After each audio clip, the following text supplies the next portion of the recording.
World cup आता अगदी शेवटच्या भागात आलेला आहे. क्वार्टर फायनल्सच्या मॅच खूप रंगतदार झाल्या. आता वेळ आहे ती सेमी फायनलच्या मॅचची. तर हॅलो, मी अमेय आणि अमेय कलायडोस्कोपच्या फिफा वर्ल्ड कप 2026 या सेगमेंटमध्ये मी तुम्हा सर्वांचे स्वागत करतो. या एपिसोडमध्ये आपण सेमीफायनल्स बद्दल बोलूया. सेमीफायनलमध्ये पोहोचणाऱ्या 4 टीम्स आहेत फ्रान्स, स्पेन, इंग्लंड आणि अर्जेंटिना. म्हणजे 4 पैकी 3 टीम्स या युरोपमधनं. म्हणजे एक तरी फायनलमध्ये जाणारी जी टीम असणार आहे ती युरोपियन असणार आहे. आता लॅटिन अमेरिकन अर्जेंटिना जर जिंकली तर काय सांगता येत नाही. पहिली मॅच झाली ही युरोपमधल्या 2 जायंट्स टीम मध्ये, फ्रान्स आणि स्पेन यांच्यामध्ये. फ्रान्सकडे एम्बाप्पे, डुए, बार्कोला, डेम्बले यांच्यासारखे चांगले स्ट्रायकर्स. फ्रान्सची टीम ही त्यांच्या अटॅकसाठी जास्त प्रसिद्ध होते. त्या उलट स्पेनची टीम मध्ये अटॅकर्स पण चांगले आहेत आणि डिफेंडर्स पण चांगले. स्पेनने आतापर्यंत या स्पर्धेत फक्त 1 गोल स्वीकारला. त्यांचा गोलकीपर उनाई सिमॉन हा जास्त टेस्ट झालेला नाहीये तशा अर्थानं. म्हणजे गोलकीपरची जी नाही का कस लागतो तशा अर्थानं तो तसा या मॅच पर्यंत टेस्ट झालेला नाही. पण त्यांचे जे डिफेंडर्स आहेत म्हणजे कुबार्स्की, पोरो किंवा कुकुरेला, म्हणजे हे वेळ पडले तर चांगली म्हणजे डिफेन्स लाईन सोडून ते अटॅक पण करतायत. असं ते खूप छान असं स्पेनचं कॉम्बिनेशन आहे. आणि स्पेनचे फॉरवर्ड्स सुपर सब मिकेल मेरिनो किंवा ओयर जाबाल आणि the teenage sensation lamin Yamal यांचाही परफॉर्मन्स खूप चांगला आहे. त्याचबरोबर सगळ्यात महत्वाच्या पोझिशनवर खेळणारा त्यांचा कॅप्टन आणि मिडफिल्डर रॉड्रीला 2024चा युरोपियन कप मध्ये प्लेअर ऑफ द टुर्नामेंट हे अवॉर्ड मिळालं होतं त्याच्या प्ले मेकिंग स्किल आणि ॲक्युरेट पाससाठी. याही स्पर्धेमध्ये त्यानं आतापर्यंत हा रोल खूप चांगल्या प्रकारे केलेला आहे. फ्रान्स सलग 3ऱ्यांदा सेमीफायनलमध्ये पोहोचली. या गोष्टीचं श्रेय जातं ते त्यांचे कोच दिदियर देशॉम्प यांना. याआधी देशॉम्पनं 2018 साली ज्या फ्रान्सच्या टीमनं फायनल जिंकली आणि विश्वविजेते झाले, तसेच 2022ला ते रनर्स अप झाले होते आणि आता ते सेमीफायनलमध्ये पोहोचले. दिदियर देशॉम्पनं अत्यंत सुंदर टीम हे केली.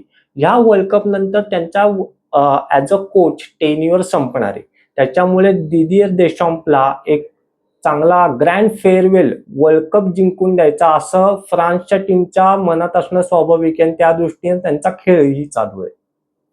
पहिल्याच हाफमध्ये यमालला पेनल्टी एरियामध्ये ऑब्स्ट्रक्ट केल्यामुळे स्पेनला पेनल्टी मिळाली.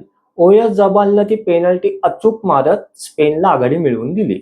फ्रान्सने इक्विलाइज करायचे काही प्रयत्न केले पण ते प्रयत्न एवढे सक्सेसफुल झाले नाहीत. त्याचबरोबर स्पेनने सतत अटॅक करत फ्रान्सवर प्रेशर मेंटेन केले. 38व्या मिनिटाला स्पेनने एक 1-to-1 पास करत, म्हणजे त्यांचा जो टिकी टाका गेम आहे तसा हे करत एक खूप चांगली मूव्ह केली ती, पण अनफॉर्च्युनेटली तो गोल झाला नाही. पहिला हाफ संपला तेव्हा गोल स्कोर होता फ्रान्स 0 स्पेन 1. दुसऱ्या हाफमध्ये पण स्पेनने त्यांचे अटॅक्स कंटिन्यू ठेवले आणि त्याचं फळ असं मिळालं की 58व्या मिनिटाला स्पेनने त्यांचा दुसरा गोल केला आणि आघाडी 2-0 अशी केली. राईट बॅक खेळणाऱ्या पेड्रो पोरोने गोल केला. पहिल्यांदा डी पाशी असणाऱ्या ओल्मोला एक पास मिळाला आणि ओल्मोने फर्स्ट टच डीच्या दिशेने पळत येणाऱ्या पोरोकडे पास दिला. पोरोने धावत जाऊन बॉलवर ताबा मिळवला आणि डी एरियात प्रवेश करत जोरदार शॉट मारला आणि गोल केला. त्यानंतर लगेचच लमिन यमालने पण एक गोल केला, पण फ्रान्सच्या सुदैवाने ऑफसाईड ठरली. एम्बाप्पेने काही चांगले शॉट्स मारले, काही चांगल्या चाली रचण्याचा प्रयत्न केला, पण स्पेनच्या डिफेंडर्सनी त्या योग्यरित्या अडवल्या. स्पेशली कुकुरेलाने काही त्याचे चांगले शॉट्स ब्लॉक केले. मॅचच्या शेवटी एम्बाप्पे एवढा फ्रस्ट्रेट झाला की त्यानं स्पेनचा गोलकीपर उनाई सिमॉनला उगाचच एक फटका दिला. त्याच्यामुळे हा जो त्यानं फटका मारला त्याच्यामुळे त्याला येलो कार्ड देण्यात आले. फ्रान्सचा दुसरा स्टार प्लेयर डेम्बले या मॅचमध्ये काहीच प्रभाव दाखवू शकला नाही. डेम्बलेने अत्यंतिक कमी शॉट्स या मॅच मध्ये मारले. माझ्या मते ऑलमोस्ट त्यानं 90व्या मिनिटाला त्यानं पहिला अटेम्प्ट ऑन टार्गेट केला असेल. फायनल विसल झाली तेव्हा गोल स्कोर होता स्पेन 2 फ्रान्स 0. स्पेन दुसऱ्यांदा वर्ल्ड कप फायनल मध्ये पोहोचली.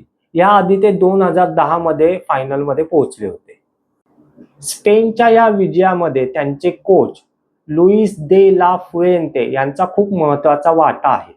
त्यांनी टीमचा डिफेन्स खूप स्ट्रॉंग ठेवला, प्लस सतत अटॅक करत प्रेशर मेंटेन केले. जर आपण स्टॅटिस्टिक्स बघितले तर दोन्ही टीम्सनी खूप तोड खेळ केला. फ्रान्सने 14 शॉट मारले, त्यातले 4 शॉट ऑन द टार्गेट होते.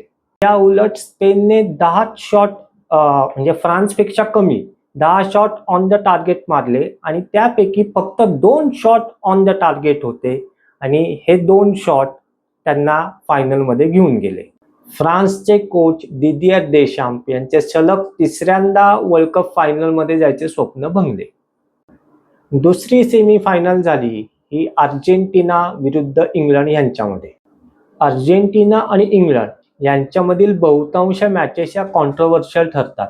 मग ती 1966 ची मॅच असू देत, 1998 ची मॅच असू देत किंवा दी फेमस 1986 ची हँड ऑफ गॉड वाली मॅच असू देत. अर्जेंटिनाने आतापर्यंत या वर्ल्ड कप मध्ये खूप चांगला परफॉर्मन्स दिला.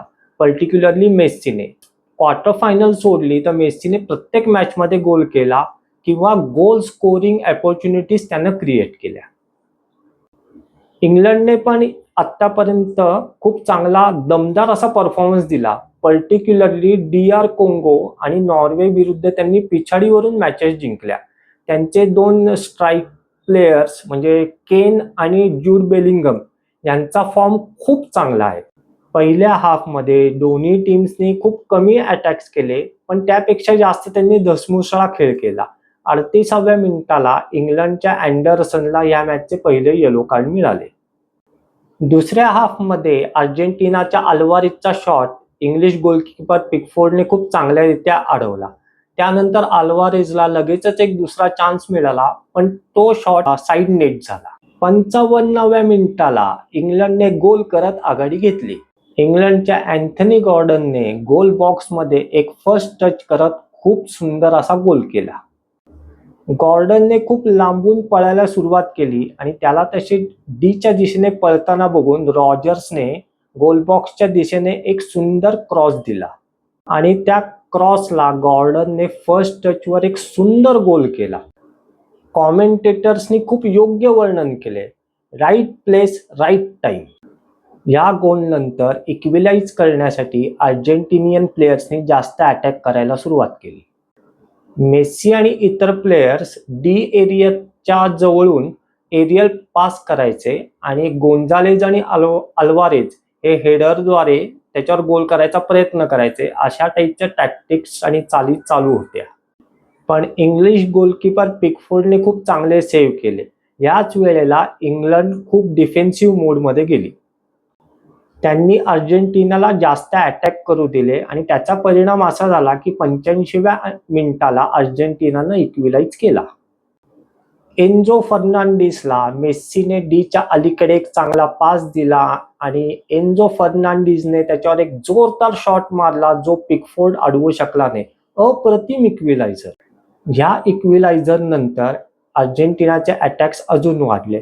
ॲडिशनल टाइम चालू झाला आणि ॲडिशनल टाइम मध्ये मॅकॅलिस्टरचे 2 शॉट गोल पोस्टला लागले. त्यानंतर लगेचच मेस्सीने एक चांगला क्रॉस दिला आणि लोथॅरो मार्टिनेजने हेडर करत संघाला आघाडी मिळवून दिली.